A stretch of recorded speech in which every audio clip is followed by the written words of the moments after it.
নমস্কাৰ ND24 চাই থকাৰ বাবে আপোনাক ধন্যবাদ। বিশ্বাসে মিলয় হৰি প্ৰভু ভগৱন্তৰ ওপৰত এটা বিশ্বাস আৰু সেই বিশ্বাসতে আমাৰ মনুষ্যৰ যেন যাত্ৰা।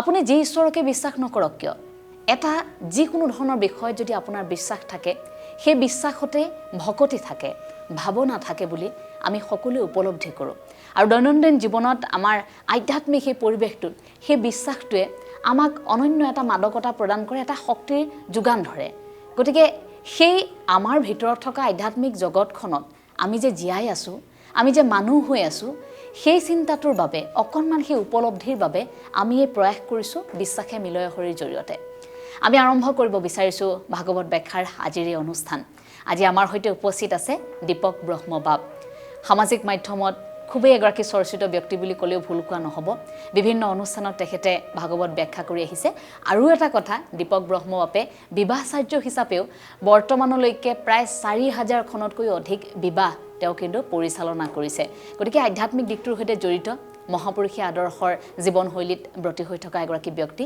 দীপক ব্ৰহ্মবাব আজি আমাৰ ND24 গুৰুগৃহত আহি উপস্থিত হৈছে কালি দীপক ব্ৰহ্মবাবে যি অংশত এৰি থৈ গৈছিল ভাগৱত শাস্ত্ৰভাগীৰ পদৰ ব্যাখ্যা গতিকে সেই অংশৰ পৰাই আজিৰ খণ্ডতে আমি আৰম্ভ কৰিব বিচাৰিছো মই তেখেতৰ কাষলৈ গৈছো কৃষ্ণ কৃষ্ণ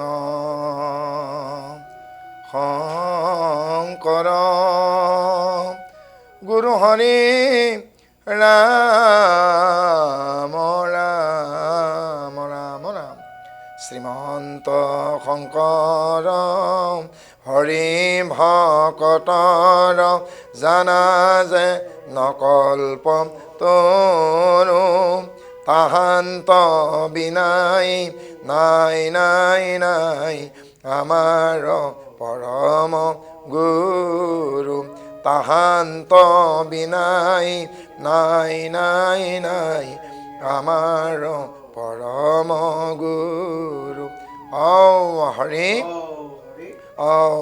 নাম শ্ৰীমদ্ভাগৱতম শ্ৰীকৃষ্ণায় নমঃ ও নমো ভাগৱতে वासुदेवाय जन्म आदि ऐश्वर्यतु अन्य आदि इतरतम स्वार्थे स अभिज्ञसरत् तेने ब्रह्म हृदय आदि कवये मुज्जन्ति यत् सूरयः तेजो वारिमिदं यथा विनिमयो यत्र त्रिसर्वमनिशः थम्ना स्वेन सदा निरस्तक्वकं सत्यं परमधिमहि धर्म प्रोजित कैटपुत्र परम निर्मत्स्वरणं सतं वेदं वास्तवमत्र वस्तुशिवदं तापत्रय उन्मिलनं श्रीमद्भागवते महामुनिकृते किंबा परिरीश्वरः सज्ञा हृद्य अवरिद्धते कीर्तिभिशुश्रूषुभिस्तत्सनत् निगम कल्पतरुगलितं फलं सुखमुखाद अमृतदमसंयुतं पीबत भागवतं रसं आलयं मुहुरः रसिका भुवि भावुकाः कृष्ण हे खुदीসকল হে বৈষ্ণৱবৃন্দ আমি আজিও আন দিনৰ দৰে গুৱাহাটীৰ ৰাজধানী চহৰ দিছপুৰৰ নিচেই কাষতে থকা ND24 কাৰ্যালয়ৰ আজি নামঘৰত আমি উপস্থিত আৰু এই ND24 এটি বিশেষ আধ্যাত্মিক অনুষ্ঠান বিশ্বাসে মিলয় হৰি আৰু এই বিশ্বাসে মিলয় হৰি এই শিতানৰ এই অনুষ্ঠানৰ জৰিয়তে ভাগৱত পঠন পাঠন আৰু ব্যাখ্যাৰ অনুষ্ঠান চলি আছে আৰু আমি পোনপ্ৰথমতেই এই ND24 চেনেলটোৰ সকলো কৰ্মকৰ্তা বিষয়ালৈকে আমি ধন্যবাদ জনাইছোঁগৈ আৰু লগতে দৃশ্যগ্ৰহণ আৰু শব্দ গ্ৰহণকাৰী আৰু যিসকল কলা কুশলী আছে সকলোকে আমি সেৱা নিবেদন কৰিছোঁ লগতে এই শিতানটো বিশ্বাসে মিলয় শিতানটোৰ আধৰুতা আমাৰ মৰমৰ ভনী এঞ্জেলা চাংমাই আইলৈক আমি সেৱাক নিবেদন কৰিছোঁ আৰু আশা কৰিছোঁ আপোনালোকে এই বিশ্বাসে মিলয় হৰি এই শিতানটি এই অনুষ্ঠানভাগী আপোনালোকে শ্ৰৱণ কৰি দৰ্শন কৰি নিজে কৃতাৰ্থ হ'ব আৰু বাকী আপোনালোকৰ সংগীসকলকো এই বিষয়ে জনাবলৈ বুলি আমাৰ সেৱা থাকে আমি যোৱা খণ্ডত অৰ্জুনৰ দ্বাৰা অশ্বত্থামাক বন্দী আৰু দ্ৰৌপদীৰ আগলৈকে অৰ্জুনে দ্ৰোণাচাৰ্যৰ পুত্ৰ কৃপাচাৰ্যৰ ভাগিন দ্ৰোণীপুত্ৰ অশ্বত্থামাক কেনেকৈ ৰথত 4খন হাত ভৰিৰে বান্ধি লৈ আহেগৈ, আমি সেইখিনিতে যোৱা খণ্ডত সামৰিছিলোঁ। আজি পুনৰ যোৱা যি খণ্ডত আমি এৰিছিলোঁ তাৰ পৰাই সেই মূল অংশটোলৈকে আগবাঢ়িছোঁ। এয়া ভাগৱতৰ প্ৰথম স্কন্ধৰ এয়া অনুষ্ঠান চলি আছেগৈ আৰু ক্ৰমান্বয়ে আগবাঢ়ি যাবলৈকে প্ৰয়াস কৰিম। মৃতক পুত্ৰক সুমৰি কান্দন্তে হৈ আচন্ত দ্ৰুপদ জীৱ, গৌতমী পুত্ৰৰ অৱস্থা দেখিয়া এই অন্তৰীক্ষ ভৈলা জীয়, হাহাকাৰ কৰি গুৰুৰ পুত্ৰক হে প্ৰণামিলা পাৱচুই, হে মেলা মেলা বান্ধ হে আহানক শেষে হে অধিক উধাই জুই, হে মই যেন মৰো হে পুৰী পুত্ৰ শোকে অগণি হিয়াদ হয়, আহানয় অৱস্থা শুনি সেইমতে হে গৌতমী তেজীৱ জীয়, নিজ গৃহত মৃত পঞ্চপুত্ৰক সুমৰি দ্ৰুপদ জীৱ মানে দ্ৰুপদ ৰজাৰ যজ্ঞত উপজা যাজ্ঞখিনি দ্ৰৌপদীয়ে ইনাই বিনাই কান্দি আছে যে মোৰ বুকু সুদা কৰি 5 পুত্ৰ আজি দুৰ্বৃত্তৰ হাতত মৃত্যু হ'ল। বাৰু এবাৰো তেওঁলোকৰ মৰম নালাগিল নে? গৌতমী পুত্ৰৰ অৱস্থা দেখিয়া অন্তৰীক্ষ বোলে, আৰু সেই মুহূৰ্ততে ৰথৰ ঘৰ ঘৰ শব্দ দেখি চকু মেলি চাই পেলাই দ্ৰৌপদী দেখিলে কৃষ্ণই ৰথ চলাই আহিছেগৈ আৰু এটি চিকাৰ কৰা পহুৰ দৰে অৰ্জুনে অশ্বত্থামাক তললৈ মূৰ কৰি পেলাই বান্ধি আনিছে। আৰু গুৰুপুত্ৰক দেখাৰ লগে লগে দ্ৰৌপদী দৌৰি গৈ অশ্বত্থামাৰ চৰণ চুইছে। গুৰুপুত্ৰক মেলা মেলা বান্ধ আহানে দুশেষে অধিকে উধাইছে।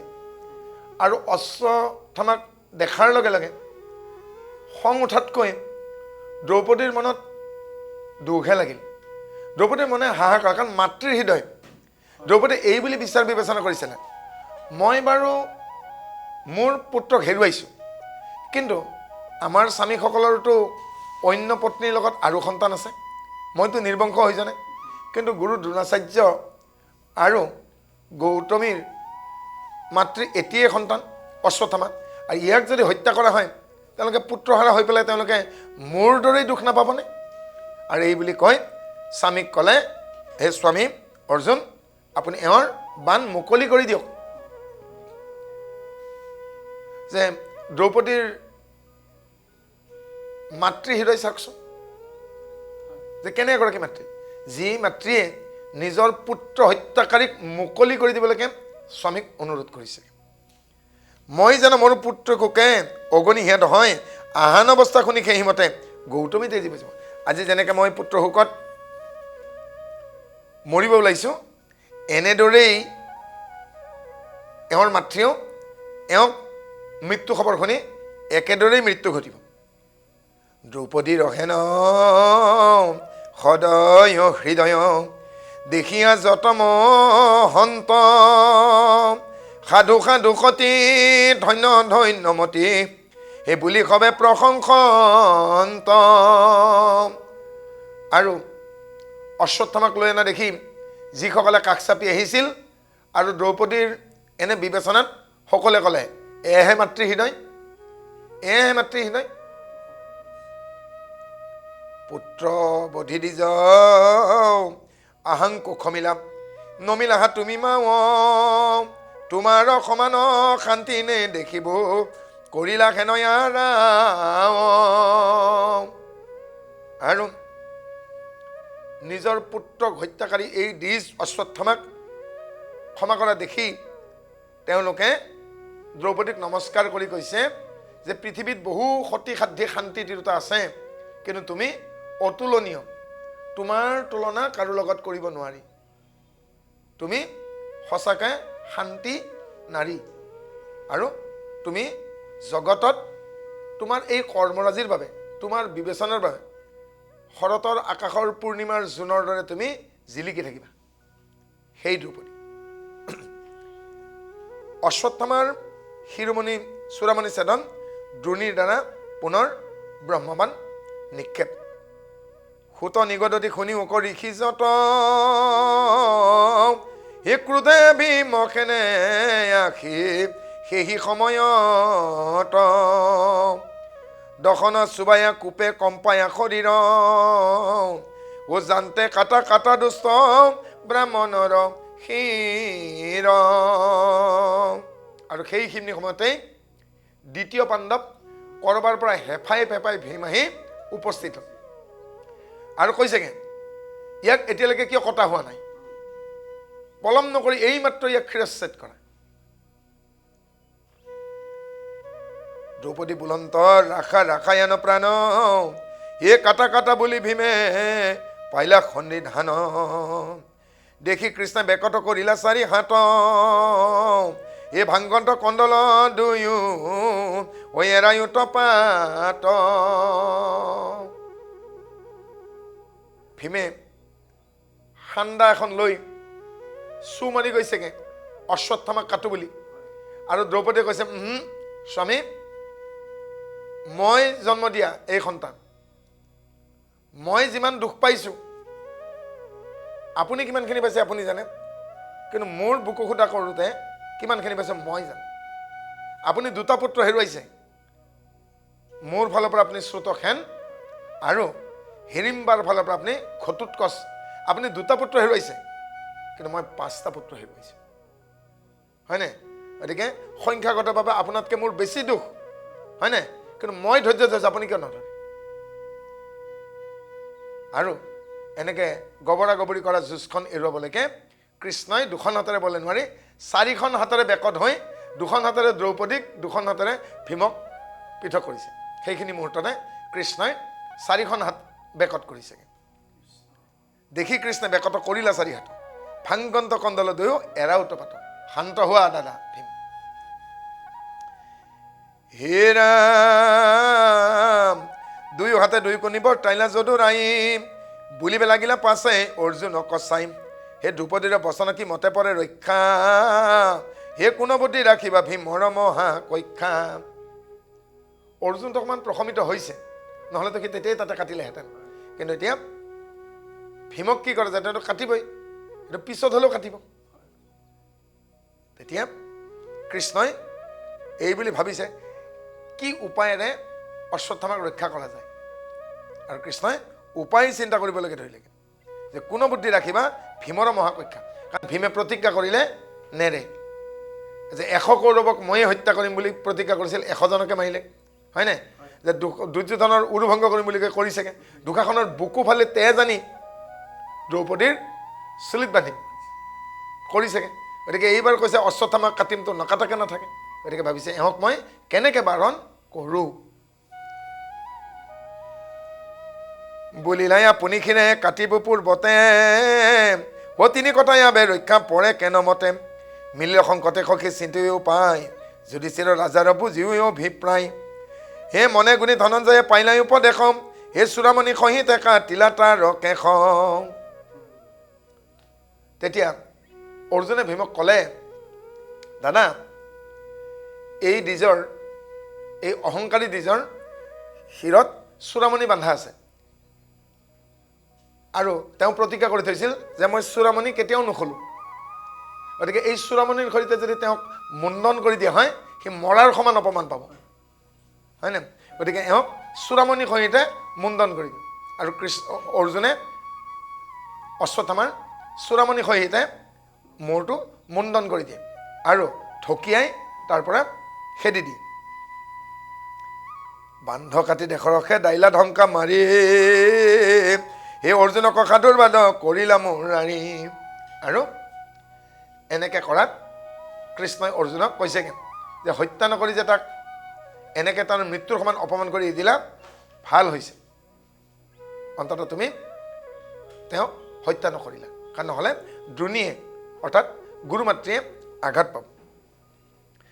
মুণ্ড মুণ্ডি সৰ্বস্বক কৰিলা ইয়াক গ্ৰহ নিকালিব দেশন ভাংগিলা তাৰ অগহম অধম দি জৰবদ্ধে ইহিকে বিহিত জানিলা ধৰ্মৰ তত্ত্ব ভৈলা কৃত্য কৃত্য আৰু তেওঁৰ সকলো সা সম্পত্তি বাজেয়াপ্ত কৰি তেওঁক এই ৰাজ্যৰ পৰাই বাহিৰ কৰি দিব লাগে সংকল্পবদ্ধ হ'ল বোলে এই দেশতেই ইয়াক থাকিব লাগে নিদিওঁ কিন্তু সাপে নেগুৰৰ কোব নাপাহৰে সাপক যদি কোনোবাই আঘাত কৰে সাপে নেগুৰৰ কোব কেতিয়াও নাপাহৰে এওঁ কিন্তু পুতক ল'ব সাধু সাধু বুলি প্ৰশংসিল যুধিষ্ঠিৰম খাম ফলিলা প্ৰতিজ্ঞায় অৰ্জুনম হাবীৰম এহি মতে অৰ্জুনক প্ৰশংসিত হিত এই যুদ্ধ যিনি পাঞ্চু ভাই ভৈলা কৃত্য কৃত্য আৰু কুৰুক্ষেত্ৰ যুদ্ধৰ কৌৰৱ পক্ষৰ শেষ সেনাপতি অশ্বত্থামাৰ এনেদৰে পৰাজয় ঘটিল আৰু কুৰুক্ষেত্ৰত এই 18 দিনীয়া যুদ্ধত পাণ্ডৱ পক্ষৰ জয়লাভ হ'ল বুলি যুধিষ্ঠিৰে ঘোষণা দিলে আৰু কৌৰৱ পক্ষৰ যি অৱশিষ্ট সৈন্য আছিল সেইখিনিয়ে যুধিষ্ঠিৰৰ আত্মসমৰ্পণ কৰিলে পৰম আনন্দ আতি ভৈলন্তটো হিত গোবিন্দে পুৰিলে পাণ্ডৱৰ মনোনীত মৃতকৰ কৰি পাছে নজালান জ্বলি থাকিলে হস্তিনাপুৰে পাঞ্চু মহাবলী পাছৰ বৃত্তান্ত শুনি উকসৱে ঋষি ভাৰত যুদ্ধক সাংগ কৰিও হৰিষি যুধিষ্ঠিৰে তেওঁ সৈন্যসকলক নিৰ্দেশ দিলে আমাৰ পক্ষৰে হওক বা কৌৰৱ পক্ষৰে হওক কাৰণ দুই পক্ষৰ সমস্ত বীৰ আমাৰ বংশৰেই আৰু যিসকলে যুদ্ধত প্ৰাণ আহুতি দিলে তেওঁলোক শ্ৰদ্ধাৰ সন্মানৰ পাত্ৰ কাকো অসন্মান নকৰি আমাৰ পক্ষৰে হওক বা শত্ৰু পক্ষৰে হওক সকলোকে সৎকাৰ কৰা হওক কিন্তু তেতিয়াও এজনেই মাত্ৰ বাচি আছে খৰসজ্জাত পিতামহ ভীষ্ম গতিকে পিতামহ ভীষ্মৰ বাদে বাকী যিসকল মৃত সমস্তকে সৎকাৰ কৰিব গ'লে আৰু যিসকলে অৰ্ধমৃত হৈ আছে আঘাতপ্ৰাপ্ত হৈ জ্বালাযন্ত্ৰ পাইছে তেওঁলোকক চিকিৎসাৰ ব্যৱস্থা কৰিব লাগে ধৃতৰাষ্ট্ৰ এই যুধিষ্ঠিৰে আদেশ কৰিলে হে ৰাম দ্বাৰকাক যাইবে লাগি চিন্তি চক্ৰ পানী যুধিষ্ঠিৰ নিপতিত লৈলন্ত মেনানি দ্ৰৌপদী সুভদ্ৰা কুন্তি সবাকৈ আম্বুদি চৰিলা ৰথত ভীমে অৰ্জুনক সুধি কৃষ্ণৰ বিয়োগ দুখন অসহয় মনে পাঞ্চু ভাই সংগে জান্ত সজল নয়নে আৰু কৃষ্ণই দ্ৰৌপদী সুভদ্ৰা কুন্তি সত্যৱতী সমস্তকে হাতযোৰ কৰি ক'লে ভালেমান দিন হ'ল আমি নিজৰ গৃহৰ পৰা আঁতৰি আছোঁ পিতৃ মাতৃ দৈৱকী বসুদেৱ নন্দ যশোদা ইত্যাদি কৰি সমস্ত ৰখি আছে তেওঁলোকৰ প্ৰতি মোৰ কৰণী অলপ আছে গতিকে তেওঁলোকৰ সেৱাৰ নিমিত্তকে মই যাম আৰু যুধিষ্ঠিৰক কৈছেগে যে সপ্ত মাতৃকক সেৱা কৰিবলৈ আছে অদ্ভুত কথা এষাৰ কৈছে তেতিয়া যুধিষ্ঠিৰে কৈছেগে সপ্ত মাতৃ মানে বাসুদেৱ মই বুজি নাপালোঁ তেতিয়া কৃষ্ণই যুধিষ্ঠিৰক কৈছে দাদা উগ্ৰসেন ৰজাৰ ভাতৃৰ নাম দৈৱক আৰু দৈৱকৰ 5 গৰাকী পুত্ৰ আৰু 6 গৰাকী জীয়ৰী দেৱা শ্ৰীদেৱা ধৃতিদেৱা শান্তিদেৱা ৰন্তিদেৱা দৈৱকী দৈৱকীয়ে 8টা সন্তানৰ মাতৃ আমি অষ্টম সন্তান কিন্তু মোক যশোদা মাতৃ ডাঙৰ দীঘল কৰিলে গতিকে এই দৈৱকীৰে সৈতে এই 6 গৰাকী মোৰ মাতৃ লগতে যেহেতু মোক যশোদা মাতৃ ডাঙৰ দীঘল কৰিলেগে তেখেতো মোৰ মাতৃ কিন্তু এই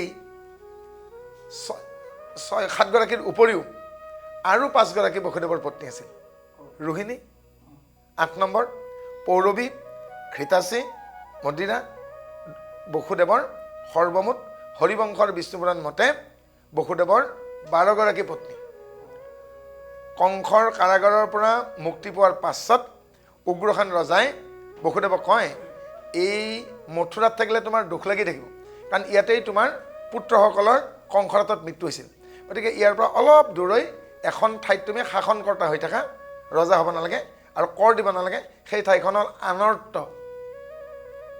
বসুদেৱে আটাইকেইগৰাকী পত্নীৰ সৈতে আনৰ্ত প্ৰদেশত থাকিলগৈ, মথুৰাত থকা নাছিল। কাৰাগাৰৰ পৰা পাছত বসুদেৱ গৈ আনৰ্ত প্ৰদেশত থাকিলগৈ।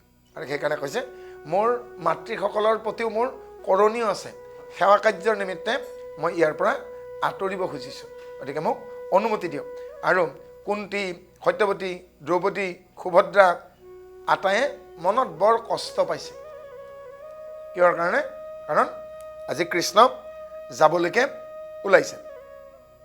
হে ৰাম কৃষ্ণৰ বিয়োগে দুখ নসহয় মনে, পাঞ্চুবাই সংগে জান্ত সজল নয়নে, দ্ৰোণীকমে লীলা যেন লাঞ্জ কটা বাঘ, সেই দুৰ্জন দ্বিজনে আতি চৰি গইলা ৰাগ। এটি বাঘৰ যদি নেগুৰডাল কাটি এৰি দিয়া হয়, সেই বাঘটোৰ বাৰু কিমান খং উঠিব। সি প্ৰতিশোধ ল'বলৈকে প্ৰত্যেকটো মুহূৰ্ততে চিন্তা কৰিব, উভতি আক্ৰমণ কৰিব। ঠিক তেনেকৈ নেগুৰ কটা বাঘ যেন হ'ল অশ্বত্থামা, প্ৰতি মুহূৰ্তে মুহূৰ্তে চিন্তা কৰিছেগৈ মই পঞ্চপাণ্ডৱক নিৰ্বংশ কৰিম, পুত্ৰসকলকে হত্যা কৰিছোঁ, আজি মই এই যুধিষ্ঠিৰ, ভীমৰ্জুন, নকুল, সহদেৱ কাকো মই সোধাই নিদিওঁ। কিন্তু যে তেওঁক যে ক্ষমা কৰিলে দ্ৰৌপদীয়ে, সেইটোৰ কিন্তু অকণমানো বিচাৰ নকৰিলে অশ্বত্থামা। উত্তৰাৰ গৰ্ভে আছে পাণ্ডুৰখন ততি, হানিলা গোটেক ব্ৰহ্ম অস্ততাংক প্ৰতি, পাঞ্চ ভাইক লাগি পাঞ্চ গোট ব্ৰহ্ম বান, অৰণ্যৰ পৰা বিনে কৰিলা সন্ধান। আৰু পঞ্চপাণ্ডৱক হত্যা কৰাৰ কাৰণে সংকল্প কৰি 5ডাল বান নিৰ্বাচিত কৰিলেগৈ। আৰু এইবাৰ ভাবিলে যে প্ৰথমতে মইতো গমেই পোৱা নাছিলোঁ যে উত্তৰা গৰ্ভৱতী। অভিমন্যুৱে কাক বিয়া কৰাইছেগৈ? বিৰাট ৰজাৰ জীয়ৰী উত্তৰা। আৰু এই অভিমন্যুৰ ঔৰকজাত সন্তান উত্তৰাৰ গৰ্ভত আছে, যে ইয়াকো হত্যা কৰোঁ বুলি উত্তৰাৰ গৰ্ভলৈ ব্ৰহ্মাস্ত্ৰ প্ৰয়োগ কৰিবলৈ সংকল্প ল'লে। হেৰাম অপাণ্ডৱ পৃথিৱী কৰিব আজি বুলি, আকস্মিকে পাঞ্চু ভাই দেখে মাথা তুলি, অগ্নিবৰ্ণ লোহা পাঞ্চ গোটা খেদি আখে, এই ধৰিলন্ত ধনুৰ বান পাঞ্চু ম হাত ৰাখে, দেখি খেপি লন্ত চক্ৰে কৃষ্ণ আতি ৰাগি, ভস্ম বৈলা ব্ৰহ্মাস্ত্ৰ চক্ৰৰ তেজ লাগি। আৰু 5 পাত বান একেলগে 5 জাক অগ্নিৰ দৰে খেদি আহিছেগৈ। আৰু দেখি পঞ্চপাণ্ডৱে হাতত বান তুলি ল'লে, কিন্তু তেওঁলোকে কিহৰ কাৰণে? যে এই অস্ত্ৰ প্ৰতিহত কৰিব লাগিব, অৰ্থাৎ উত্তৰাৰ গৰ্ভত আঘাত কৰাৰ আগতে এই অস্ত্ৰ প্ৰতিহত কৰিব লাগিব। উত্তৰাতে খন্তৰ আখেলোহা মই, গৰ্ভৰ বিনাশ হেতু ভৈলা মহা ভয়, দিলন্ত লৱৰ আতি বিবল স্বভাৱে, ত্ৰাহি কৃষ্ণ কৃষ্ণ বুলি পৰিলন্ত পাৱে। আৰু উত্তৰাই কি কৰিলেগৈ? যেতিয়াই অভিমন্যুৱে উত্তৰাক বিবাহ কৰিছিল, আৰু উত্তৰা বিবাহ নতুন বোৱাৰী হিচাপে আহি প্ৰথম শাহুৱাই দ্ৰৌপদীক সেৱা কৰিছে, তাৰপিছত আইতাক শাহু কুন্তীক সেৱা কৰিছে। দ্ৰৌপদীক যেতিয়া সেৱা কৰিলেগৈ, দ্ৰৌপদীয়ে যেতিয়া পোন চাতেই চিধা কৰি বুকুত খাবতি লৈছে, তেতিয়া কৈছে তোমাৰ স্থান মোৰ চৰণত নহয়, তোমাৰ স্থান মোৰ বুকুত। কাৰণ অভিমন্যুৰ বোৱাৰী যেতিয়া মোৰ বোৱাৰী, অভিমন্যুৰ প্ৰতি তুমি মোৰ বোৱাৰী, কিন্তু তোমাক মই বোৱাৰী হিচাপে নহয়, তোমাক মই নিজৰ ছোৱালী বুলি আজি সামৰি লৈছোঁ। এটা কথা কওঁ, তোমাক মই ঐন আশীৰ্বাদ দিবলৈকে মোৰ শক্তি নাই, কাৰণ মোৰ আশীৰ্বাদত তুমি দীৰ্ঘজীৱী হ'বা, মোৰ আশীৰ্বাদত তোমাৰ পুত্ৰ সন্তান হ'ব, সেই আশীৰ্বাদ দিয়াৰ মোৰ। কিন্তু মই তোমাক এটা কথা ক'ব পাৰোঁ, মই যেনেদৰে বিপদত বাচিছোঁ, তুমি যদি কেতিয়াবা বিপদত পৰা, কি কৰিবা? তুমি কৃষ্ণ বুলি খালি চিঞৰ এটা মাৰিবা, তুমি কাকো নাভাবিবা। যি মুহূৰ্ততে তোমাৰ বিপদ হয়, তুমি ৰণত থকা, বনত থকা, জংঘলত থকা, তুমি সেই মাত্ৰ চিঞৰ এটা মাৰা, হে কৃষ্ণ, কাৰণ তেওঁ অন্তৰ্যামী। শুনা উত্তৰা, এগৰাকী কলা বোবা মানুহে যেতিয়া নামঘৰত সেৱাভাগ লয়, ক'ৰবাত সেৱাভাগ লয়, হে কৃষ্ণ হে বাসুদেৱ বুলি, কৃষ্ণই কিন্তু বুজি পায় সেই কথা ক'ব নোৱাৰা বোবা মানুহজনে কি ক'ব বিচাৰিছে। কথা ক'ব নোৱাৰা বোবা মানুহ এজনৰো অন্তৰৰ ভাষা বুজি পোৱাৰ কাৰণে তেওঁৰ নাম অন্তৰ্যামী। গতিকে তুমি কি বিপদত পৰিছা তেওঁ কোৱাৰ দৰকাৰ খালি কৃষ্ণ বুলি চিঞৰতে মাৰিবা। আৰু শাহুৱেকৰ সেই কথা মনত পৰি উত্তৰাই কি বুলি ক'লে, এক দৌৰ মাৰি তেওঁ খালি এটাই কথা কৈছে, হে কৃষ্ণ হে কৃষ্ণ হে কৃষ্ণ, কৰা পৰিত্ৰাণ। তনুনাও বুঢ়ী এখন আহিকে জ্ঞান। আৰু সদায় সেয়েহে আমি কায় বাক্য মন, কায় বাক্য মন, ৰাতিপুৱা গধূলি 3 বাৰে আমি কি কৰিব লাগে, তেওঁক দি আজৰি হৈ থাকিব লাগে। হে ঈশ্বৰ এই শৰীৰ তোমাৰ, হে ঈশ্বৰ এই বাক্য তোমাৰ, হে ঈশ্বৰ এই মন তোমাৰ, আপুনি আজৰি হৈ থাকক। আৰু তেনেদৰে কায় বাক্য মন অৰ্পণ কৰি উত্তৰা আজৰি হ'ল। আৰু কৃষ্ণ নিজৰ দায়িত্ব বুজি এতিয়া উত্তৰাৰ গৰ্ভতেই সন্তানক ৰক্ষা কৰিব। সেদিয়াকে কিবা অস্ত্ৰ গোটমুক প্ৰতি, হে কৰা পৰিত্ৰাণ প্ৰভু মাধৱ সম্প্ৰতি, ও হেৰাই আখি পাইলে মোৰ দুৰন্ত মৰণে, অভয় চৰণে প্ৰভু পখিলো শৰণে, অগতিৰ গতি মোক কৰা পৰিত্ৰাণ, তুমি বিনে ৰাখন্তানে দেখুয়া থয়া আন, হে নাহি চিন্তা মোৰো মই এহি খৰে ফুটি, ও কৰিও ৰক্ষা মোৰ গৰ্ভগতি, এহি বুলি কান্দন্ত কৃষ্ণৰ পাওঁ চুই, ও গৰ্ভতে লাগিয়া গয়া ব্ৰহ্মাস্ত্ৰৰ জুই। আৰু সেই পদূলিৰ মূৰতে ৰৈ থকা কৃষ্ণৰ কাষলৈকে গৈ উত্তৰাই আত্মসমৰ্পণ কৰি কৃষ্ণৰ চৰণত স্পৰ্শ কৰি কৈছেগৈ যে এই অনাথৰ প্ৰতি কৃপা কৰা, হে যদুপতি, হে যাদৱ, হে মাধৱ, হে পৰমেশ্বৰ, তুমি বিনে আৰু মোক উদ্ধাৰ কৰোঁতা কোনে নাই। আৰু এনেদৰে উত্তৰা আইগৰাকীয়ে আত্মসমৰ্পণ কৰাত কৃষ্ণই লগে লগে হাতত কৌমুদী গদা ধৰি উত্তৰাৰ গৰ্ভত প্ৰৱেশ কৰি উত্তৰাৰ গৰ্ভতেই গৰ্ভস্থ জীৱক ৰক্ষা কৰিলে। আৰু উত্তৰাৰ গৰ্ভতেই সেই সন্তানক ৰক্ষা কৰাৰ বাবে পৰীক্ষিতৰ আন নাম বিষ্ণুৰাত। বিষ্ণুৱে কৌমুদী গদা ধাৰণ কৰি উত্তৰাৰ গৰ্ভতেই ৰক্ষা কৰাৰ বাবে উত্তৰাৰ সন্তানৰ নাম বিষ্ণুৰাত। গৰ্ভ অৱস্থাতেই পৰীক্ষা দিবলগীয়া হোৱাত বিষ্ণুনাথৰ আন নাম পৰীক্ষিত। সেয়েহে পৰীক্ষিতৰ এই দুভাগ নাম মহাভাৰতত আৰু ভাগৱতত পোৱা যায়। হে ৰাম ভাঙিল অন্ত ব্ৰহ্মাস্ত্ৰক, হে গদায়ে কোবাই, জীয়াই লন্ত শিশু কয় অমৃত দৃষ্টি চাই, দেখিয়াতে বেতে তাক দেৱ হৃষি কেশ, গদাধৰি উদৰত ফৈলন্ত প্ৰৱেশ, ভাঙিল অন্ত ব্ৰহ্মাস্ত্ৰক গদায়ে কোবাই, ও জীয়াই লন্ত শিশু কয় মৃত দৃষ্টি চাই। কৃষ্ণৰ হাতত থকা গদাৰ নাম কি বুলি কৈছেগে, কৌমুদী। ইয়াৰ অৰ্থ হ'ল কৌ ৰাগত গোটেই বিশ্ব ব্ৰহ্মাণ্ডক যে আমোদিত কৰি ৰাখে সেই গদাৰ নামে হ'ল কৌমুদী গদা। চক্ৰভাগৰ নাম কি বুলি কৈছেগে, সুদৰ্শন, যিয়ে সকলোকে কুদৰ্শনৰ পৰা সুদৰ্শনলৈকে আনিব পাৰেগে। পদুম ফুলটোৰ নাম কি বুলি কোৱা হৈছে, নিষ্কাম, যে সকামীৰ পৰা যাৰ স্পৰ্শত নিষ্কাম হ'ব পাৰে।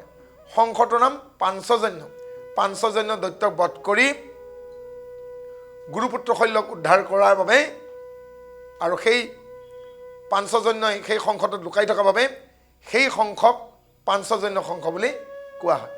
পাঞ্চজন্য দৈত্য সেই শংখভাগৰ ভিতৰতে লুকাই আছিল।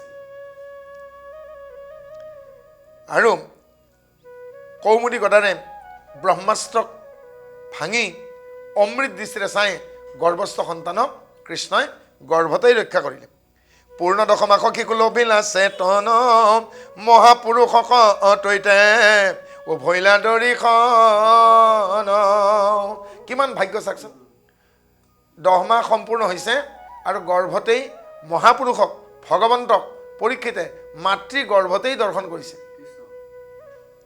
সেই অংকুশ প্ৰমাণ তনু আতি সুকুমাৰ, ও শ্যামতনু পীতবস্ত্ৰে দেখি জাতিস্কাৰ। এটা আঙুলিৰ মান এটি আঙুলিৰ সমান আকৃতিত কৃষ্ণক পৰীক্ষিতে গৰ্ভতে দেখিছে, অংগুষ্ঠ প্ৰমাণ বুলি কৈছে। এজন মানুহৰ শৰীৰটো এনে একেদৰে আঙুলিৰে, ডাকৰ বচনত আপোনাক সবে চাব, নিজৰ আঙুলিৰে এনেদৰে জোখোতে যদি 120 আঙুল পায়, চকুৰি আঙুলি পায়, তেতিয়াহ'লে জানিব সেইজন পুৰুষ, মহাপুৰুষ। আৰু নিজৰ আঙুলিৰে হ'ব লাগিব। আৰু নিজৰ আঙুলিৰে যাৰ শৰীৰটো 100 আঙুলি, তেতিয়াহ'লে তেওঁ মধ্যম পুৰুষ। আৰু যাৰ শৰীৰটো নিজৰ আঙুলিৰে 70 বা 80 আঙুলি, তেওঁ তৃতীয় স্তৰৰ পুৰুষ বুলি কৈছে। সাধাৰণতে উত্তম পুৰুষসকল শংকৰদেৱ, মাধৱদেৱ আদি তেওঁলোকৰ নিজৰ হাতৰ আঙুলিৰে তেওঁলোক 120 আঙুলি আছিল, অৰ্থাৎ চকুৰি আঙুল। 120 আঙুল জাহাক পাই উত্তম পুৰুষ বোলে তাক, 70 আঙুল জাহাক পাই মধ্যম পুৰুষ বোলে তাক, 70-80 আঙুল জাহাক পাই অধম পুৰুষ বোলে তাক। আৰু নিজৰ হাতখনেৰে 2.5 হাত নিজৰ শৰীৰটো, এয়া মহাপুৰুষৰ লক্ষণ। আৰু এতিয়া আঙুলিৰ সমান মাত্ৰ আকৃতিত ইমান সূক্ষ্মকৈ পৰীক্ষিতে মাতৃগৰ্ভতেই কৃষ্ণক দৰ্শন কৰিবলৈকে সক্ষম হৈছে। কিমান ভাগ্যৱান, জন্মৰ প্ৰাক মুহূৰ্তত, ভূমিষ্ঠ প্ৰাকঘৰ প্ৰাক মুহূৰ্তত মাতৃগৰ্ভতেই পাইছে। যেনেদৰে ভক্ত প্ৰহ্লাদে মাতৃগৰ্ভত থাকোঁতেই ভাগৱত শুনিবলৈকে পাইছে, অভিমন্যুই মাতৃগৰ্ভত থাকোঁতেই অৰ্জুনৰ মুখেৰে চক্ৰবেহুত কেনেকৈ সোমাব লাগে পালে। কিন্তু দুখৰ বিষয়, কেনেকৈ চক্ৰবেহুৰ পৰা ওলাব লাগে সেইখিনি সময়ত সুভদ্ৰা টোপনি গ'ল। কি ৰূপত দেখিছে পৰীক্ষিতে? কি ৰূপত বাৰু বিষ্ণুক দেখিলে? এইবাৰ বৰ্ণনা দিছেগে। হে ৰাম তৰিত জৰিত যেন নৱমেঘ খণ্ড, মকৰ কুণ্ডল কান্তি প্ৰকাশিত গন্ধ, হৈ কণ্ঠত কৌস্তুভ মণি যেন নৱ সূৰ্য, আজানুলম্বিত মহা চাৰু চতুৰ্ভুজ, শংখ চক্ৰ গদা পদ্ম আছে 4 হাতে, ৰত্নৰ কিৰীতি চিকি মিকি কৰে মাথে, অৰুণ তৰুণ চাৰু পংকজ লোচন, প্ৰকাশে উন্নত নাশা প্ৰসন্ন বদন, কুণ্ড কৰি দশন ই শতমণ্ড হাস, কৰে ৰত্নময় হান হিয়াত প্ৰকাশ, কেউৰ কংকন হাতে কৰে ৰুণু জুনি, কথিত কনক কাঞ্চি জলকে কিংকিনি, লুতে পাত পীতভূনি পাৱত প্ৰভুৰ, চৰণ পংকজে ৰঞ্জে নুপুৰ ৰত্নৰ। কি ৰূপত পাইছেগে? মিচিকিয়া এটি হাঁহি মুখত, আৰু চৰণৰ ফালে চাইছে যে পাতৰ হালধীয়া এভাগ ধুতি, পাতপিত ভনী বুলি কৈছে। লুতে পাতপিত ভনী পাৱত প্ৰভুৰ, চৰণ পংকজে ৰত্নে ৰঞ্জে ৰত্নৰ নুপুৰ, আৰু ভৰিৰ সাৰ গাঁঠিত ৰত্নৰ নুপুৰ, চৰণৰ দ্বিতীয় আঙুলিত এটিকৈ 2টি আঙুঠি, বাওঁ চৰণত আৰু সোঁ চৰণত 2টি উজ্জন্তী, আৰু কঁকালত ৰত্নৰ মেখলা, আমাৰ টঙালি বুলি যাক কওঁ, ৰত্নৰ মেখলা, তাৰ ওপৰত কিংকিনি, কিংকিনি মানে কঁকালত যিভাগ সোণৰ অলংকাৰ পিন্ধে এডাল শিকলিৰ দ্বাৰা, সেয়া হ'ল কিংকিনি বুলি কৈছে। আৰু লাহে লাহে ওপৰলৈকে গৈছেগৈ যে আজানুলম্বিত দুভাগ হস্ত, আৰু ৰত্নৰ আঙুঠি, কেউৰ, কংকণ, কৰ্ণত মকৰ কুণ্ডল, আৰু মকৰ কুণ্ডল ওলমি আছে, ওলমি ডিঙিৰ দুয়ো কাষ জিলিকিয়াকৈ গন্ধস্থল জিলুকম, আৰু চিবুক সমান থুতুৰি, ৰঙচীয়া উজ্জুৰি, তিলফুল সদৃশ নাশ, বৈ পৰা চেলাউৰি ধেনুবুৰীয়া, আৰু আয়ত তেখেতৰ নয়ন, কেঁকুৰা কেঁকুলি আকুঞ্চিত মূৰৰ চুলি বুলি কৈছে, হয়নে? তাতে কিৰীতি, কণ্ঠত এটি উজ্জ্বল মণি দেখা পাইছে। কি মণি? সেয়া কৌস্তুভ মণি। কিন্তু কৌস্তুভ মণি আপোনাক হবে সাধাৰণতে নাপাব, কৃষ্ণৰ কণ্ঠত সেয়া থাকে, বাকী পাৰিষদসকলৰ কৌস্তুভ মণি নাথাকে। কৌস্তুভ মণিৰ অৰ্থ হ'ল কৌ হ'ল ৰাগ, স্তুভ হ'ল ছন্দ। কৌ এটা ৰাগ, বেদৰ 5টা মূল ছন্দ আছে, স্তুভ, অনুস্তুভ, ত্ৰিস্তুভ, বৃহৎ পংক্তি, গায়ত্ৰী। এই 5টা ছন্দৰ ভিতৰত স্তুভ ছন্দ আটাইতকৈ শ্ৰেষ্ঠ। স্তুভ ছন্দত বেদত কৃষ্ণৰ বা বিষ্ণুৰ যি গুণানু কীৰ্তন পোৱা যায়, ৰস লীলা যশ পোৱা যায়, আৰু যিখিনি কৌ ৰাগত থাকে সেয়াই হ'ল কৌস্তুভমণি। অৰ্থাৎ কৌ ৰাগত স্তুভ ছন্দত যাৰ গুণ লীলা যশ ৰাশি প্ৰকাশিত হয়, প্ৰচাৰিত হয়, সম্বোধিত হয়, সেয়া কৌস্তুভমণি। গতিকে এয়া কল্পনা কৰা হৈছে যেনো এয়া দেখিবলৈকে পোৱা, বজাৰত পোৱা, সততে পোৱা ৰত্ন নহয়, কিন্তু সেই অতুলনীয় অমূল্য ৰত্ন কৃষ্ণৰ কণ্ঠত পোৱা গৈছে, কণ্ঠত কৌস্তুভনী, আৰু এটি শংখ যেনে নিমজ, আৰু শংখৰ দৰে শংখ গ্ৰীৱা বুলি কৈছে, তাৰমানে শংখৰ দৰে নিমজ গলটো, আৰু কান্ধত তেওঁৰ 5ডাল মালা দেখা গৈছে। কি কি? বৈজয়ন্তী মালা, হেমহাৰ, গজমুকুতাৰ হাৰ, বনমালা আৰু পুষ্পমালা। এই 5ডাল মালা দেখা গৈছে। বনমালা পিন্ধে বাবে কৃষ্ণৰ আন নাম বনমালী। ব মানে বাৰিজ, জল বা পানীৰ অধিকাৰী তেওঁ। ন মানে নভুমণ্ডল, বিশ্ব ব্ৰহ্মাণ্ডৰ অধিকাৰী তেওঁ। মা মানে মায়া, মায়াৰ মৰ্দনকাৰী তেওঁ। ল মানে আলয়, সমস্ত জগতক উদৰতে ধৰি তেওঁ বিশ্ব ব্ৰহ্মাণ্ড শাসন কৰে। জগতে উদৰে ধৰি শয়ন কৰন্ত হৰি, নিৰোধন কহিলো সৰ্ব। সেইকাৰণে ব শব্দে বাৰিজ, ন শব্দে নভুমণ্ডল, ম শব্দে মায়া তেওঁ দমনকাৰী, ল শব্দে আলয়, আৰু এই বনমালা পিন্ধে কাৰণে তেওঁৰ নাম বনমালী। আৰু এনেদৰে এই 32 অলংকাৰৰ সৈতে কৃষ্ণক পৰীক্ষিতে মাতৃগৰ্ভতেই দৰ্শন কৰিবলৈকে সক্ষম হৈছে। ও কোটি এক সখী সম শৰীৰ প্ৰকাশে, ও ফুৰন্তে সন্ত গদা ধৰিছা ৰিপাশে। হে গদাই অস্ত্ৰতে যাওঁ, ও বিনাশন্তে আছে, দেখে ঈশ্বৰক শিশু আপোনাৰ কাছে। আৰু মাতৃগৰ্ভত য'ত চৰ্মজালেৰে আবৃত হৈ আছিল, সেই আপ্যায়নী নাৰীত, যাক আধুনিক চিকিৎসা বিজ্ঞানত ফেলোপিয়ান টিপছ বুলি কয়, মাতৃগৰ্ভৰ অম্বত, সেই গৰ্ভাশয়ত থকা অৱস্থাত সেই গৰ্ভাশয়ৰ চাৰিওফালে কৌমুদী গদাৰে এই অশ্বত্থামে প্ৰয়োগ কৰা যি তেজুময় ব্ৰহ্মাস্ত্ৰ, এই ব্ৰহ্মাস্ত্ৰৰ তাপবিলাক কৌমুদী গদাই শুহি পেলালে। আৰু এনেকুৱা দৃশ্য মাতৃগৰ্ভতেই পৰীক্ষিতে দেখি আচৰিত হৈছে। হৈ দেখন্তে অমৃত শ্ৰৱে যেন শৰীৰতে, ঐটো কোন বুলি শিশু গুণন্ত মনতে। সেই আছিলে কতটোখন চাই নেত্ৰ ভৰি, ভৈলা অন্তৰ্ধান পাছে তৈতে মহাসৰি। আৰু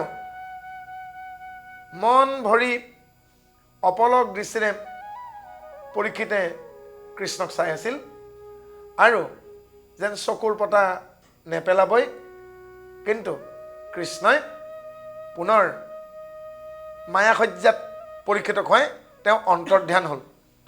আৰু যদি অন্তৰ্ধান নহয়, পৰীক্ষিতৰ দ্বাৰা যিখিনি কৰাবলগীয়া আছে, ঘটিবলগীয়া আছে, সেইখিনি নঘটিব নহয়, হয়নে? হে ৰাম শিশু জীৱে জানি ঘটিম, ভৈলা ভয়হীন, ও গৈলা গৃহে মাধৱ কওঁ কৰি প্ৰদক্ষিণ। হে চলিবাক শান্ত কৃষ্ণ কুন্তি হেন জানিম, ও সলোটকে দুখে বুলি লেকস্তুতি বাণীম। আৰু সন্তানটো ৰক্ষা পৰিল বুলি জানি উত্তৰাই কি কৰিলে? কৃষ্ণৰ চাৰিওফালে প্ৰদক্ষিণ কৰি আনন্দ মনেৰে, অৰ্থাৎ চকুলোৰে, আনন্দৰ চকুলোৰে কুন্তি আৰু উত্তৰাই লগতে দ্ৰৌপদীয়ে কৃষ্ণক বিদায় সম্ভাষণ যাচিছে। যাওক গৈ, কাৰণ আপোনাৰো সেৱা বাকী আছে। আমাক যিকণ উপকাৰ কৰিলে চিৰজীৱন ঋণী হৈ ৰ'ম। কিন্তু সেই সময়ত এনে ঘটিল, কুৰুক্ষেত্ৰ যুদ্ধৰ সেই শালী হৈ থকা ৰণক্ষেত্ৰত ইতিমধ্যে মৃতদেহবোৰ সৎকাৰ কৰা হৈছে, অৰ্ধমৃত আঘাতপ্ৰাপ্তসকলক চিকিৎসা কৰা হৈছে, কিন্তু পিতামহ ভীষ্ম এতিয়াও খৰসজ্জাত। অৰ্জুনৰ শৰাঘাতত খৰসজ্জাত ভীষ্মৰ অপেক্ষা কেতিয়া কৃষ্ণই আহি নিজে দেখা দিব, কেতিয়া মাতৃগংগাই জলস্বৰূপে তেওঁৰ পিপাসা পূৰণ কৰিব।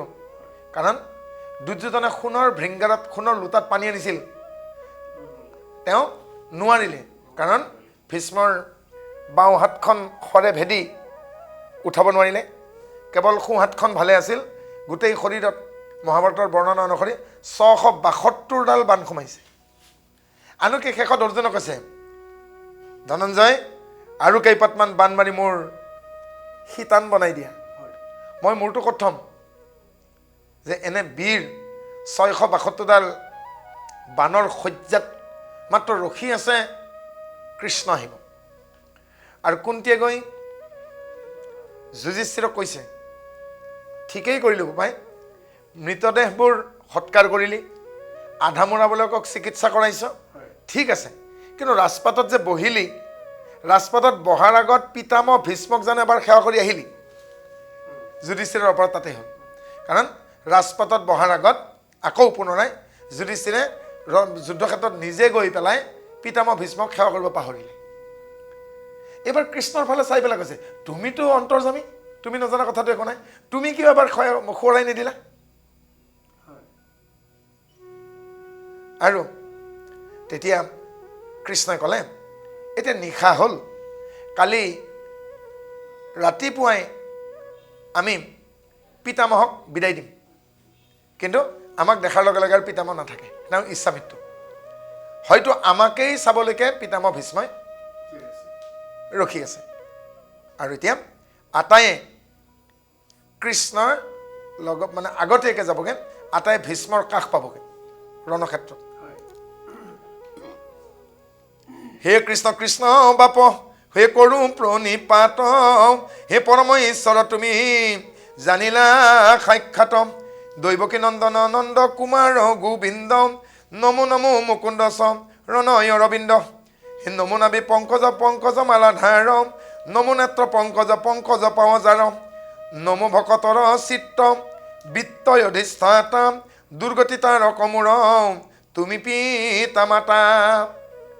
তুমি যদিও আংগিক সম্বন্ধত আক্ষৰিক অৰ্থত তুমি মোৰ ভতিজা, আচলতে তুমি জগতৰে ত্ৰাতা ধাতা হৰ্তা কৰ্তা বিধাতা, তুমি গোটেই জগতকে ভৰণ পোষণ দিওঁতা, তুমি গোটেই জগতৰে ভৰ্তা।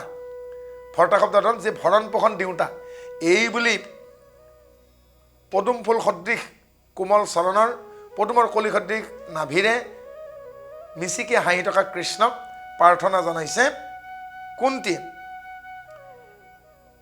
হে ৰাম সেহি আপদ আমাৰ অভিমত, হে তোমাকো দেখিবে পাওঁ যিটো আপদত, শ্ৰী ভৈলে ভুলে মন কৰে নানা কাম, সম্পদে নপাৰে তোমাৰ লৈবে নাম। কিন্তু মানুহে বিপদত পৰিলে তোমাৰ নাম লয়, সম্পদত নলয়।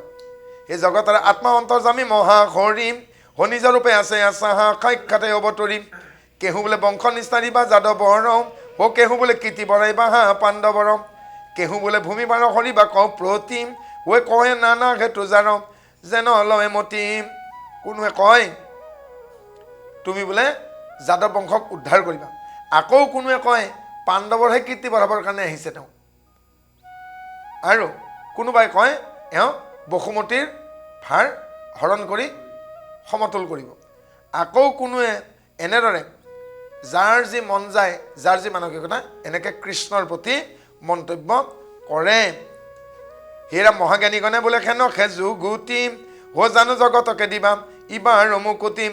আৰু যিসকল মহাজ্ঞানী আত্মজ্ঞানী ব্ৰহ্মৰ ঋষি মুনি ৰাজৰ্ষি দেৱৰ্ষি মহৰ্ষি ব্ৰহ্মৰ্ষি, তেওঁলোকে কয় এইবাৰো তেওঁ ধৰাধামলৈকে শান্তক পালন দুষ্টক দমন আৰু জগতৰ মুকুতিৰ বাবে তেওঁ ইয়াত অৱতৰণ কৰিছে। অৱতৰণ কৰাৰ কাৰণে তেওঁক অৱতাৰ বুলি কয়।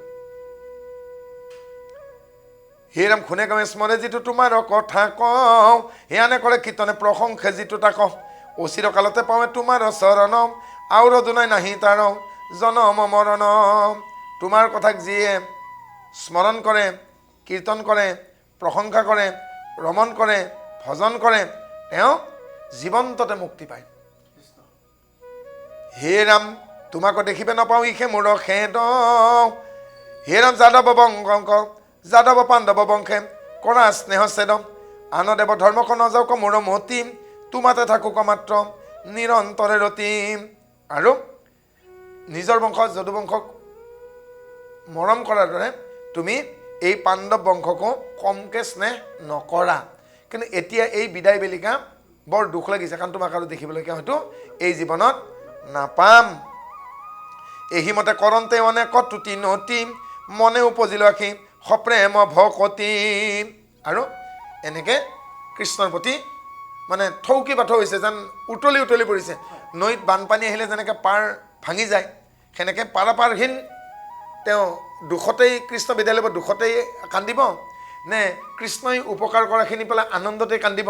মানে উঠলি উঠিছে মনটো। শিহৰি শিহৰি নিৰ বহে অবিশ্ৰাম, হো কৃষ্ণৰে গত পৰি কুন্তি কান্দিলন্ত, হে পৰম ভকতি দেখিম জগত নিবাস, এহি শৌক শৌক হাসি কৰিলাই আশ্বাস, নজাইব দ্বাৰকা ক বুলি পালতিলা হৰিম, দুনাই গৃহ পখিলা কোন টিকয় আগ কৰিম। আৰু কৃষ্ণই মিচিকে হাঁহি কিবা এখন নতুন নাটক কৰাৰ মানসিকতাৰে এনেকুৱা দেখাইছে তেওঁ যেন দ্বাৰকাত নাযাব, আকৌ কুন্তিক পাছ কৰি থৈ তেওঁলোকে থকা গৃহত উভতি সোমাই আহিছে। কাৰণ তেওঁ জানে তেওঁৰ এটা কাৰ্য বাকী আছে, ভীষ্মক বিদায় দিব লাগে। হে ৰাম ৭-৮ অধ্যায়ৰ কথা ভৈলা, ভীষ্ম মুখ্য উৎসৱ কহিবে খোটে লৈলা। আৰু এতিয়া ৭ নম্বৰ ৮ নম্বৰ অধ্যায় গ'ল। ৯ম অধ্যায়ত ভীষ্মই কেনেকৈ দেহত্যাগ কৰিব সেয়া এতিয়া বিৱৰণ দিব। অ গোত্ৰ হত্যা পাতক কৰিয়ে যদি চিৰ, মাধৱৰ প্ৰভু দেন ভৈল বুদ্ধি চিৰ, অধিক অবুল অন্ত কৰি কৃষ্ণ কবি চাত, বুজিলো তোমাৰ প্ৰভু সবে কুটনাট। কিন্তু যুধিষ্ঠিৰৰ দেখিলেগৈ এইবাৰ কৃষ্ণই যে মনটো শান্তি পোৱা নাই, থৌকি পাথৰ হৈছে। কৃষ্ণই বহুত বুজাইছে, নাই মনটো সাত পৰা নাই। তেওঁ যে নিজৰ বংশগোষ্ঠী, কাৰণ এটা এটাকৈ যেতিয়া মৃতদেৱৰ চিতাত তুলি আছে, এয়া দেখোন শল্য মামা, এয়া দুৰ্যোধনৰ পুত্ৰ লক্ষণ, হয়নে? এয়া কৰ্ণৰ পুত্ৰ অশ্বকেতু, সেয়া শশকেতু, কৰ্ণৰ 3টা পুত্ৰ, 2টি পুত্ৰৰ মৃত্যু হৈছেগৈ। সেয়া ঘটোৎকচক উঠোৱা হৈছে, সেয়া অভিমন্যুক তুলি দিয়া হৈছেগৈ, সেয়া দুঃশাসনক তুলি দিয়া হৈছেগৈ, সেয়া দ্ৰোণাচাৰ্য আমাৰ অস্ত্ৰগুৰু আছে তুলি দিয়া হৈছেগৈ, সেয়া আমাক সহায় কৰোঁতা বিৰাট ৰজাৰ সেয়া পুত্ৰ উত্তৰক তুলি দিয়া হৈছে। প্ৰথম দিনাখনো যুদ্ধতে মৃত্যু হৈছে উত্তৰৰ। আৰু এনেকৈ এই আপোন মানুহবিলাক নিজ পক্ষ হওক তেওঁৰ পক্ষ হওক, তেওঁ কৈছেগৈ আমাৰ পক্ষৰ যিবিলাকৰ মৃত্যু হ'ল সেইবোৰ মোৰ কাৰণেই নমৰিলে, এইবুলি ভাবি যুধিষ্ঠিৰৰ বৰ দুখ লাগিছে। আৰু তেওঁৰ ৰাজ্যত যিবিলাক পণ্ডিত আছিল, বিপ্ৰ আছিল, তেওঁলোকে যি যি কৰিব দিছিল সকলো কৰিলে শ্ৰাদ্ধপিণ্ডখিনি, কিন্তু ক'তো মনটো শান্তি পোৱা নাই। এইবাৰ চাওঁ বিয়া খাহিল, আৰু বিয়া খাহি বুজোৱাৰ পিছতো তেওঁ মনলৈকে শান্তি হোৱা নাই। তেওঁ মানে সুখ কমা নাই, খাবলৈ পৰা নাই, শুবলৈ পৰা নাই, চটফটাই আছে, উশাহ লওঁতে যেন কষ্ট হৈছে, পানীখিনি যেন চুবাবলগীয়া হৈছে, যেন খোৱা পানীখিনি তেজ হৈ গৈছে, এনেধৰণৰ ভাৱনা হৈছে যুধিষ্ঠিৰৰ। হে ৰাম ব্যাসৰ বাক্যত নাহি ৰাজাৰ এখন জাত, কান্দন কৰিলোঁ বুলি সুহৃদ বিঘাত। ব্যাসে বুজোৱাৰ পাছতো তেওঁৰ মনত ঈশ্বৰক কোনে কৰাইবে নিৰোধ, ভীষ্মৰ মুখ শেষে আংকে কৰাইব নিৰোধ। আৰু কৃষ্ণই তেতিয়া এটা পৰিকল্পনা কৰিলে যে কুৰুক্ষেত্ৰলৈকে লৈ যাওঁ পুনৰ, ভীষ্মই নিজে সান্তনা দিলে হয়তো এটা সান্তনা পাব, আৰু এই বুলি পৰিকল্পনা কৰিলে। এইৰাম হেনমনে আলোচন্ত ঈশ্বৰ মাধৱে, গৈলা কুৰুক্ষেত্ৰ পাণ্ডৱে বান্ধৱে। আৰু পিছদিনা পুৱা কৃষ্ণই আগত, বাকী পাণ্ডৱসকলে গৈ উপস্থিত হ'ল, আৰু ওপৰমুৱা হৈ দেৱব্ৰত গংগাপুত্ৰ ভীষ্ম পৰি আছে। কৃষ্ণ গৈ ভীষ্মৰ বাওঁফালে থিয় হ'ল, ভৰি পথানত কুন্তি, সত্যৱতী, সুভদ্ৰা, দ্ৰৌপদী থিয় হৈছে, আৰু সোঁফালে পঞ্চ পাণ্ডৱ যুধিষ্ঠিৰ, ভীমৰ্জুন, নকুল, সহদেৱ থিয় হৈছেগৈ। কিন্তু ভীষ্মক দেখি অৰ্জুনে বিশেষকৈ মূৰ তুলি চাব পৰা নাই, কাৰণ তেওঁৰ খৰৰ আঘাতত পিতামহ পৰি আছে। কুন্তি এদি নাৰী খবে গৈলা লৰিম, মহাভাগৱত ভীষ্ম জয়িত আছে পৰি, দেখিলা ভীষ্মক খৰ সজ্জা তয়া চন্তে, যেন পুৰন্দৰ পাত ভৈলা স্বৰ্গ হন্তে। আৰু এনেকুৱা যে পুৰন্দৰ মানে ইন্দ্ৰ, যেন স্বৰ্গৰ পৰা সৰি পৰিছে পৃথিৱীত, ওপৰমুৱা হৈ পৰি আছে। ভীষ্মৰ শৰৰ আঘাতত শৰীৰৰ যিবোৰ ছিদ্ৰ হৈছেগৈ, প্ৰতিবাৰ উশাহ নিকালোতে শৰৰ ফুটাবিলাকত হুলুকি হুলুকি তেজ ওলাইছেগৈ। এনেকৈ ভাবিছে কুন্তিয়ে যে এই পিতামহৰ গাত ইমানেই তেজ আছেনে, আজি ইমান দিনে ৰণক্ষেত্ৰত পৰি আছেগৈ, তাৰপৰা তেওঁৰ তেজ শেষ হোৱাই নাই নে? তেওঁ মানে যিমানবাৰে উশাহ নিশাহ লৈছেগৈ। আৰু ভীষ্মই দেখি গম পাইছে সকলোবোৰ আহিছে, তেতিয়া ভীষ্মৰ মনত পাইছে আজি যদি মই থিয় হৈ থাকিব পাৰিলোহেঁতেন, সকলোকে স্বাগতম জনালোহেঁতেন, যে সকলোৱে নিজে নিজে আসন লোৱা, সকলোৱে সন্তোষ হোৱা, মই আজি শয্যাগত। মই আজি অসহায়। হে যতদেৱ ঋষি নাজ ঋষি ব্ৰহ্ম ঋষি নাৰদে প্ৰমুখ্যে সৈতে মিলিলা হৰিষি ব্যাসক বশিষ্ঠ প্ৰমুখ ঋষি ৰাজ ভীষ্মৰে আগতে বসি পাখিলা সমাজ সবাকো কৰিলা পূজা যাক যেন বিধি কৃষ্ণক দেখিয়া যেন পাইলে নৱনিধি। ব্ৰহ্মৰ্ষি ৰাজৰ্ষি দেৱৰ্ষি সমস্তখিনি ব্যাস সু বশিষ্ঠ খগৰ গৌতম কোন অহা নাই। ভীষ্মৰ শেষ দিন বুলি জানি সমস্তখিনি কাষ চাপি আহিছেগৈ আৰু মনেৰেই শপত স্নান কৰিছে। শপত মানে কল্পনাতে মই আপোনাক সমস্তকে শ্ৰদ্ধা নিবেদন কৰিছোঁ। আজি আপোনালোকক মই আসন বসন দিবলৈকে অপাৰক আপোনালোকে নিজ গুণে আমাক শৰীৰখন কৰে। বাওঁফালে দৃষ্টি দিওঁতেই কাক দেখা পাইছে? কৃষ্ণক। আৰু আশ্বস্ত হ'ল কৃষ্ণই যি মুহূৰ্ততে ভীষ্মৰ শিৰত স্পৰ্শ কৰি দিলে সেই মুহূৰ্ততে ভীষ্মৰ শৰীৰত শৰৰ যন্ত্ৰণা নোহোৱা হৈ গ'ল। যাৰ স্পৰ্শত সমস্ত বেদনা নাগ হৈ গ'ল তেতিয়া ভীষ্মই আশ্বস্ত হ'ল যে মই এতিয়া বিদায় ল'ব পাৰিম। সুদৃঢ় বিশ্বাস হ'ল। আৰু কৃষ্ণই যে পৰমেশ্বৰ পৰমাত্মা সেই কথা এতিয়া ভীষ্মই পঞ্চপাণ্ডৱক দেখুৱাব। ইচ্ছা কৰিছিল ভীষ্মই নমস্কাৰ কৰিবলৈ, কিন্তু বাওঁহাত দাঙিব নোৱাৰিলে আৰু অত্যন্ত কষ্ট কৰি তেওঁ সোঁহাতখন দাঙি তৰ্জনী আঙুলিটোৰে কৃষ্ণক দেখুৱালে, বৃদ্ধাঙুলিটোৰে নিজক দেখুৱালে, মধ্যমা অনামিকা কনিষ্ঠাৰে পঞ্চপাণ্ডৱ আৰু কিলাকুটিৰে ভৰিত পথানত থকা কুন্তি দ্ৰৌপদী সত্যৱতী আৰু উত্তৰাক ইংগিত কৰিব এতিয়া এওঁক সকলোকে চিনাই দিব যে এওঁৱেই জ্যেষ্ঠ শ্ৰেষ্ঠ এওঁৱেই। শংকৰদেৱে প্ৰথম কবিতাটো যি লিখে নপৰ নপৰ পৰ, যদিও তেওঁ পৃথিৱীলৈকে আহিছে ভূমিৰ ভাৰ হৰণ কৰাকৈ, এওঁ পৃথিৱীত ভৰি নিদিয়াকৈও জ্যেষ্ঠ শ্ৰেষ্ঠ সৰ্বশ্ৰেষ্ঠ এই বুলি চিনাকি কৰাই এতিয়া দিব। কুন্তি সত্যৱতী আদি কাণে নাৰী গণে দেখিয়া ভীষ্মৰ মৰ্ম চৰি গৈলা মনে ভীষ্মৰ অৱস্থা দেখিম হলোত কমুখে কাষতে আচন্ত পাঞ্চু ভাই মহাদুখে। আৰু কুন্তিৰ ফালে চোৱাৰ লগে লগে ভীষ্মৰ বৰ দুখ লাগিছে। এওঁ জীৱনত বৰ কষ্ট পালে। এতিয়া কুন্তিয়ে কৈছেগৈ, হে পিতামহ, মই ইমানেই দুৰ্কপলীয়ানে, মোৰ কপালখন ইমানেই বেয়ানে যে মই অকালতে স্বামীক হেৰুৱালোঁ। ধৃতৰাষ্ট্ৰই কি নকৰিলে মোক, মোৰ প্ৰবাসতেই দিন গ'ল। তেতিয়া পিতামহে কৈছেগৈ, মোৰ শেষ কথা শুনা কুন্তি, কপালখনক দুখ নিদিবা। তোমাৰ ভাগ্য বেয়া নাছিল। তোমাৰ যদি ভাগ্য বেয়া আছিল, তুমি যদি দুৰ্কপলীয়া, কৃষ্ণৰ দৰে ভতিজা আৰু বিদুৰৰ দৰে দেৱৰ জানো তোমাৰ বাদে কোনোবা বেলেগে পাইছে? গতিকে তুমি আচলতে ভাগ্যৱতী। তেতিয়াহ'লে মোৰ ইমান কিয় দুখ হ'ল? তেতিয়া কৃষ্ণই কৈছে, দুখৰ দিন অন্ত পৰিল, তোমাৰ সময় বেয়া আছিল, তোমাৰ ভাগ্য বেয়া নাছিল। আমাকো সেনেকৈ কৈছে, ভাগ্যক দুখ দিবলৈকে মানা কৰিছে। আৰু ভাগ্যক ধিয়াই থাকিলেগে আমি জীৱনত সফলতা লাভ কৰিব নোৱাৰিম। কেতিয়াবা যদি কিবা হৈছে আমি জানিব লাগিব সেয়া আমাৰ সময় বেয়া আছিল। ইমান ধুনীয়া কথা এষাৰ কুন্তিক কৈ ভীষ্মই কুন্তিকো আশ্বস্ত কৰিছে। আৰু এই বুলি ক'লে, হা মা কুন্তি তোমাক কেশে কৰোঁ খেদ ও পাণ্ডুৰে মৰণে দুখ পাইলাই বিস্বেদ। হেৰাম এহি পাঞ্চ পুত্ৰ লয়া কৰিলা বিদেশ দুষ্ট ধৃতৰাষ্ট্ৰ নিদি লেখ কোনক লেখ। বৰ দুখ পালা জীৱনটোত। তোমাৰ বৰ্জনা ধৃতৰাষ্ট্ৰ তোমাক কি দুখ নিদিলে হয়নে? কিন্তু আৰু দুখ নকৰিবা। এই জানো নাহি এইটো দুখ লিখিত তোমাৰ এই কাল ঘটাইলে কেশী খবনিকাৰ। তোমাৰ কপালত আচলতে দুখিনী নাছিল, কিন্তু কালৰ বিসংগতি, কালৰ এই বিসংগতিয়ে তোমাক এই দুখখিনি দিয়ালে। ঈশ্বৰে কালেখনে জগতৰে আয়ু ও সংসাৰতে ভ্ৰময় যেন বায়ু। আৰু ঈশ্বৰৰ ইচ্ছা নহ'লে গছৰ পাতো নসৰে। আপোনালোকে ধুমুহা আহিলে চাবচোন, ডাঙৰ ডাঙৰ গছ ছিঙি পেলায়, কিন্তু ছজিনা গছডাল কিমান কোমল, ঠানি এটাও নাভাঙে, কেইটামান মাত্ৰ পাত সৰে। গতিকতে ঈশ্বৰৰ ইচ্ছা নহ'লে কাৰো একো নহয়।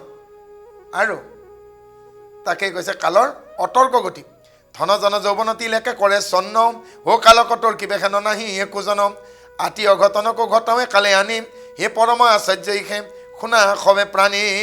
ধন জন জীৱন যৌৱন সকলো কাৰণে চন্ন কৰে। ছেকেণ্ডত এক মুহূৰ্তত সকলোখিনি কি হ'ব আপোনালোকে গমেই নাপাব। এইবাৰ ডাঙৰ কথা এখন কয়, কিন্তু মই আচৰিত পাওঁ কি জানা কুন্তি, কি আচৰিত পাই তেওঁ এই জয়িত ধৰ্ম ৰাজা গদা পানী বৃকু ধৰ ও ধনঞ্জয় যথাৰ্থ গান্ধিব ধনুৰ গৰম হে পৰম সুৰিত কৃষ্ণ জয়িত সদা সদম দেখিও আশ্চৰ্য কিনো তথাতে আপদ হেৰা কুন্তি য'ত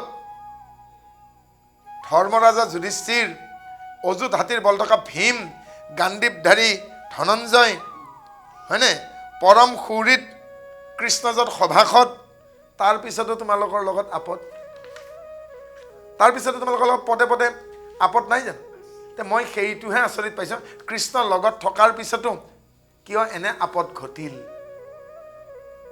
হে বলিষ্ঠ ধৰ্মিষ্ঠ ধনুৰ্ধৰ কিছু নুইম ও যেহি কৰে ঈশ্বৰে সেহি হুইম আৰু লাহে লাহে তেওঁ সোঁহাতখন দাঙিবৰ কাৰণে চেষ্টা কৰিছে পাৰিছে আৰু কৈছেগে শুনা কুন্তি কোন ধৰ্মিষ্ঠ কোন বলিষ্ঠ কোন ধনুৰ্ধৰ কোন জ্যোতিষী মানে নকুল সহদেৱৰ কৈছে কোন সুন্দৰ সেয়া পিছৰ কথা কৃষ্ণই মনে মনে যিটো চিন্তা কৰে সেয়াহে হয় কোন বলিষ্ঠ কোন ধৰ্মিষ্ঠ এইবোৰ অৰ্থহীন কথা হে ৰাম ঈশ্বৰৰ চেষ্টাক জানে কেমন মহন্তে ব্ৰহ্মা হৰে মহজাই জাকবি ইচাৰন্তে এইবুলি কুন্তিৰ ফালে তোৱাৰ পাছত লাহে লাহে তেওঁ হাতখন ঘূৰাই আনি এই 90 ডিগ্ৰী এংগুলত তেওঁ তৰ্জনী আঙুলিটো কৃষ্ণৰ ফালে লাহেকৈ বুঢ়া আঙুলিটো নিজৰ ফালে তোৱাই কাঁচিখন যেনেকৈ নিজৰ ফালে টানি আনে মধ্যমা অনামিকা কনিষ্ঠাৰে পাণ্ডৱক আৰু কিলাকুটিৰে মাতৃসকলৰ ফালে দেখাই কি কৰিলে তেওঁ ও চিনাইবে লাগিলা ভীষ্মে মিলিয়া আংগুলি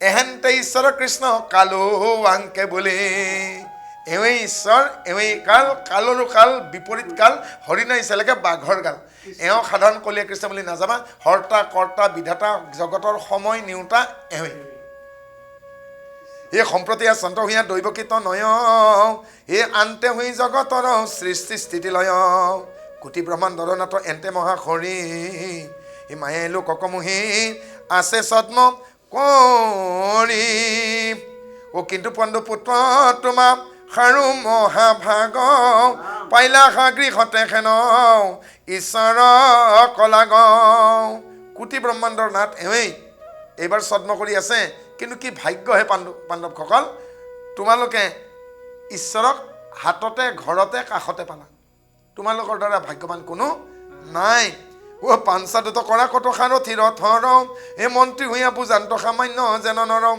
কেতিয়াবা দুধ হয় যুধিষ্ঠিৰৰ কেতিয়াবা দুৰ্যোধনে বান্ধিব চেষ্টা কৰে আকৌ সেই দুৰ্যোধনে গৈ পেলাই আকৌ কৃষ্ণক সৈন্য বিচাৰে সহায় বিচাৰে নহয়নে গতিকে তেওঁৰ অনেক নাটক আৰু কেতিয়াবা আকৌ মন্ত্ৰী হৈ এনেকৈ বুজায় যেন তেওঁ সামান্য মানুহে সামান্য নৰৰ চেষ্টা কৰেগৈ এই আহানচৰ অনেয়াবে চিত্ত কৰি স্থিৰ ও কৰা প্ৰতিপালৌ প্ৰজা ৰাজা যুধিষ্ঠিৰ এওঁৰ চৰণত তুমি চিত্ত স্থিৰ কৰি চিত্তৰ বৃত্তিক দমন কৰি চঞ্চলজিত পৰিত্যাগ কৰি স্থিৰমতি হৈ চিত্তপ্ৰজ্ঞভাৱেৰে পুত্ৰবৎ প্ৰজা পালন কৰা ৰাজ ধৰ্ম প্ৰজা ধৰ্ম শাসন ধৰ্ম কেনেকৈ শাসন কৰিব কেনেকৈ পালন কৰিব সাম দণ্ড ভেদ প্ৰজা পালনৰ বা এই ৰাজ্য শাসনৰ যিবোৰ নীতি কূটনীতি ধৰ্মনীতি ৰাজনীতি পালন নীতি শাসন নীতি সমস্তখিনি ভীষ্মই যুধিষ্ঠিৰক শিকালে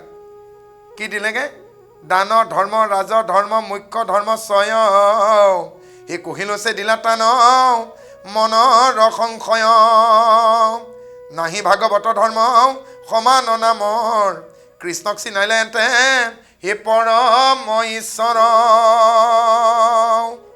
উশাহবোৰ দীঘলীয়া হৈ আহিছে ভীষ্মৰ কাণ দুখন লাহে লাহে হালি আহিছে আৰু কৃষ্ণই অনুমান কৰিছে এওঁ যাবগৈ আৰু কৃষ্ণই তেতিয়া ভীষ্মক চতুৰ্ভুজ ৰূপেৰে দেখা দিছে আনে দুখন হাতেৰে দেখিছে কৃষ্ণ কিন্তু চতুৰ্ভুজ ৰূপেৰে ভীষ্মই দেখিছে আৰু কৈছেগৈ কি বুলি ক'লে হে ৰাম ভকত বৎসল কৃপাময় মহাহৰি আহান পাৱত বাপু থাকা সেৱা কৰি যদ্যপি সমস্ত এনে ভগৱন্ত ভকতৰ পক্ষপাত তথাপি কৰন্ত মই প্ৰাণ এৰু হেন দেখা সময়ত আপুনি ভৈলন্ত আখি আগে উপগত আৰু এনেকুৱা যেন লাগে কেতিয়াবা কিন্তু এওঁ যেন পক্ষপাত কৰিছে কিন্তু তেওঁ কাকো পক্ষপাত নকৰে হে অৰ্জুন শুনা তোমাৰ যদি ৰথৰ সাৰথি হৈছে কৃষ্ণ তেতিয়াহ'লে এই কৃষ্ণক বান্ধিবলৈকে চেষ্টা কৰা দুৰ্যোধনক কিন্তু সংক্ষপ্ত খেন নাৰায়ণী সৈন্য দিছে সুশৰ্মাৰে সৈতে, যি সুশৰ্মাই জীৱনৰ 32খন যুদ্ধত এদিনো পৰাজিত হোৱা নাছিল, সেই সুশৰ্মাক সেনাপতি পাতি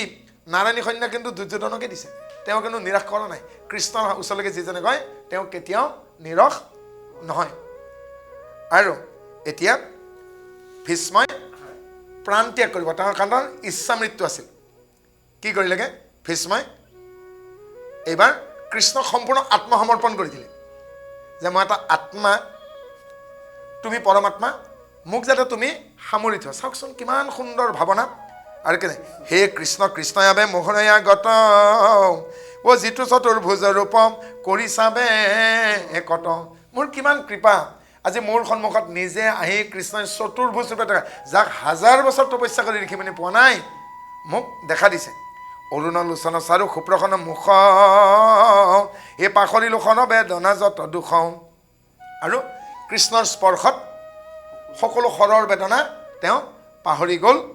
আৰু এতিয়া ভীষ্মই আত্মসমৰ্পণ কৰিব। তুমি শেষ হৃদয় আত্মা প্ৰভু ভকত তৰ, সেই তোমাৰ চৰণ কৰোঁ এটা কৈছা। মাত্ৰ এটাই মই প্ৰাৰ্থনা তোমাক কৰোঁ, মই এতিয়া আত্মা, তুমি পৰমাত্মা, মই তোমাক আশ্ৰয় লৈছোঁ, তুমি মোক সামৰি থবা। কিবা যদি এই জীৱনত বা আগৰ জীৱনত অপৰাধ হৈছিল তাৰ মাৰ্জনকাৰী তুমি, কাৰণ তুমি কৰাওঁতা, মই নিজে কৰোঁ বুলি কৰাও নাই, তুমি মোৰ দ্বাৰা কৰাইছা, গতিকে সমস্তখিনি মই তোমাকে অৰ্পণ কৰিছোঁ। আৰু শেষ প্ৰাৰ্থনা ভীষ্মই জানিছে, অ যাব তাকে এৰো মই ইটো ক'লে বৰ, অ মোক আপেক্ষিবা তুমি বাপগদাধৰ।